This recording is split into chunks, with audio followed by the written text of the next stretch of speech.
Voilà que le monde connaît un ennemi. Quand l'épidémie est générale, c'est la pandémie. Pour le moment, la solution c'est rester confiné. Se laver les mains à tout moment, ne pas contaminer. Bismillah ñi dekki door dellu sàkku ñaan di ñaan yàlla mu nangul nu lépp luñ ko ñaan seytaane de yàq xel di soppi xalaat di féewale àndandoo ñu dal bu mu laal yaay yéen xaaleel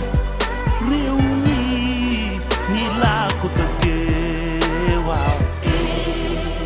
kaay leen ñu xeex lii man maa fi jógee waaw sonal nañ corona bi waroon na fi bañ a ñëw lëmbe na àdduna ji nañ ko xeex mu bañ a law fajaru fagaru raxasu te bañ a jaxasoo ba suba bi musiba sax duñ ko fàttali ko jàngoro bu mel ni bii ku ne di xeex ci àdduna kon jaadu na ñu toog ci kër gi bandu yoo gi mooy du génn ko bari gi ba ñu rey corona. T'aurais pu être le sauveur de l'humanité sans tous ces morts. Le fait de plomber nos économies font partie de tes torts, mais à part ça, les familles se retrouvent, on respire cool, la médecine est la star. wax nañ ba sonn waaye taxul ñu bàyyi daje yi te moytu jotaay toogal sa kër bàyyil mbedd. On a repris,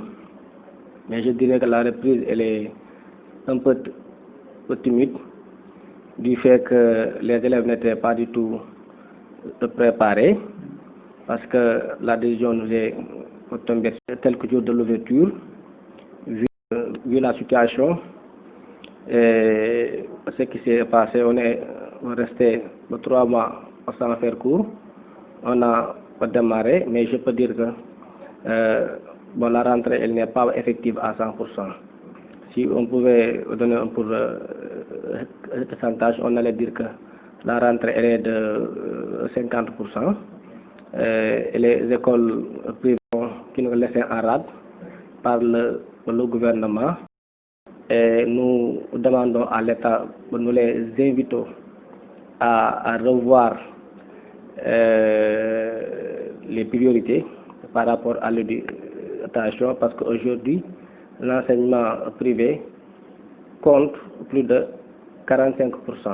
bu dee ci lycée Limamoulaye ni nga ko gisee élèves yi ñëw nañu donte fi mu nekk nii sax yëpp professeurs yi ñëwaguñu parce que am na ay couac yoo xam ne ñu ngi koy noté maanaam ñu bëri dañoo jàppoon ne fi mu nekk ni dañuy ñëw ñu jël seen emploi temps ñu daal dellu ba fii ak altine njàng mi démarré waaye boo ko seetloo de manière globale et générale wax dëgg yàlla élèves yaa ngi ci classe yi mesures barrières yi ñu ngi koy respecté dispositif de sécurité bi gis ngeen ko waaye nag bu fekkee nag dañoo génn au-delà de Limamoulaye envisager le Sénégal de manière générale il est clair qu'il y a problème. Pourquoi il y a problème? Parce que yéen xam ngeen ne y a des données objectives yi parmi lesquelles bi ci njiitu ñun fi mu nekk nii ñu ngi ci saison des pluies fii ñuy waxee nii yéen a ngi yéen kaay ak tasaru xibaar yi relayer lu mel ni Ziguinchor lu mel ni Vélingara lu mel ni Kolda lu mel ni Sédhiou lu mel ni Tambacounda ñoo xam ne ay abri provisoire ñoo fa nekk kon man li ma ciy dénoncé mu xaw maa naqari mooy day nekk école à 2 vitesses parce que kenn mënul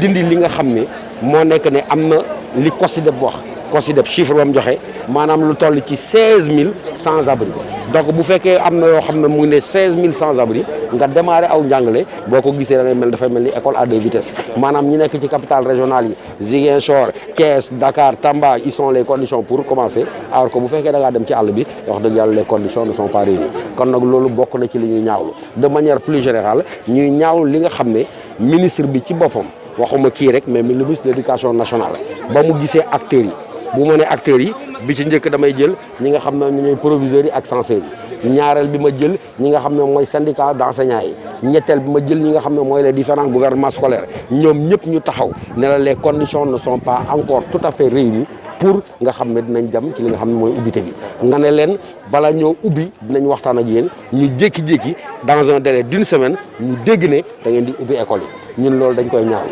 pourquoi ñu koy ñaawlu parce qu'on ne peut pas gouverner contre un peuple maanaam bu fekkee yow da ngaa ñëw ci benn askan nga ne yaa ngi koy jiite mënoo tànqam li nga xam ne balee na ci ñi nga xam ne ñoom ñoo nekk ci biir secteur bi di ca yëngu mënoo koo ñàkk a jël en charge waaye nag ñun ay jàngalekat lañ ay fonctionnaire lañ bu ñu nguuru bi ñëwee dañoo mel ni soldat dañuy ñëw liggéey waaye du tere ñu xam ne école bi yemul lycée Limamoulaye yemul lycée Blaise Diagne yemul lycée Kennedy waaye am na diwaan yoo xam ne boo fa demee fi nekk ni tal nañ leneen lu jàng ndax ñooñu dañuy mel ni ñooñu amuñu ñu gëmm suñuy bët dal di suux dem man boo en situation de crise objectivement quantum horaire moom kenn du ko wax pourquoi parce que situation de crise mooy la nga doon def normalement ci app bi mënatoo ko def kon nag li mën a am mooy ñu réajuster man li ma gëm mooy proposition yi nga xam ne différents acteurs l'ont fait ñëpp dañ ne nañu ubbi fin septembre ñu jàng octobre ñu jàng novembre décembre ñu dem évaluation janvier ñu ñëw wàññi programme yi ñu def juillet su ko defee à partir de 2021 ñu dellu année normale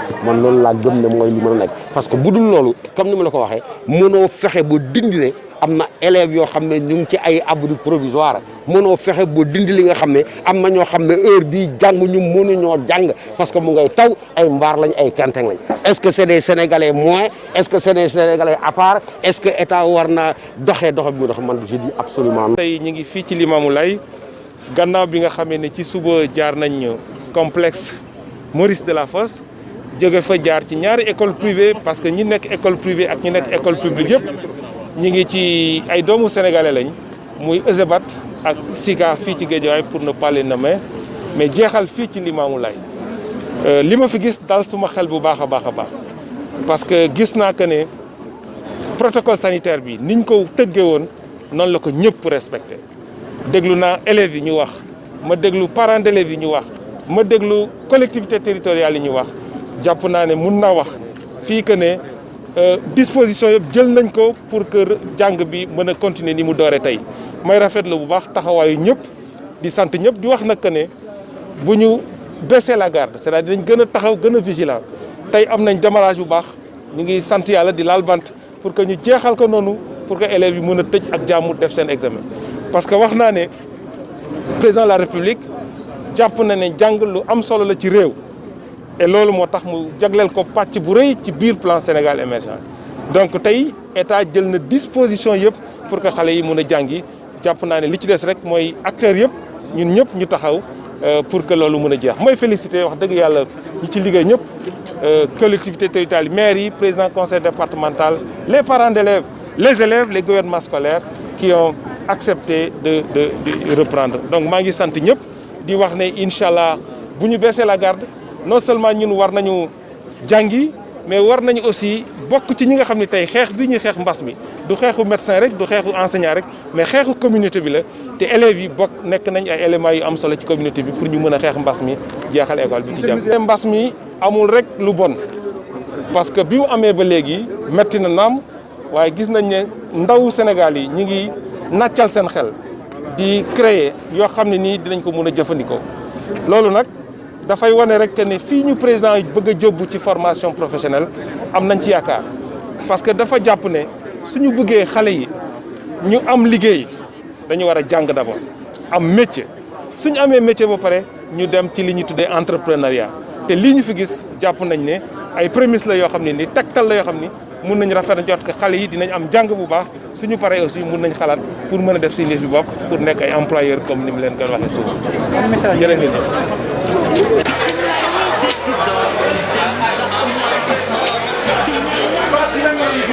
lépp luñ ko ñaan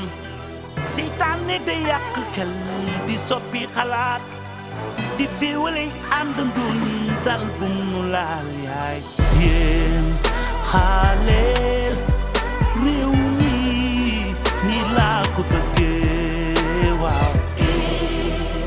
kaay leen ñu xeex lii man maa fi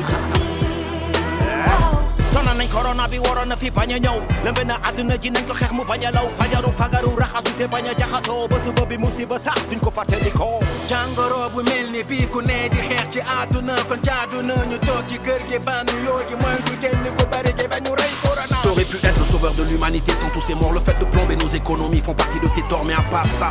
les familles